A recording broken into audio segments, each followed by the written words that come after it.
Hi everyone, welcome back to the channel.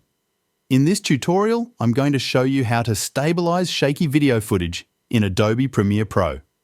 Let's get started. I have a shaky clip on my timeline that I'd like to stabilize. First, go to the Effects panel. In the search box, type Warp Stabilizer. Then, simply drag the Warp Stabilizer effect onto your shaky clip. Premiere Pro will automatically start analyzing and stabilizing the footage. Once it's done, you'll notice that the clip is a lot smoother. This works great if you're walking with your camera or have some general movement. However, if you have a still shot and want to remove all motion, you can further refine the effect. To do this, make sure your clip is selected.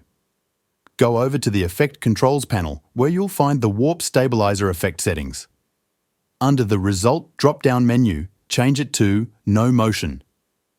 This will restart the stabilizing process. Now, when you play back the clip, you'll see that the footage is much more stable and barely moves at all. That's it for this quick tutorial. Thanks for watching and see you in the next one.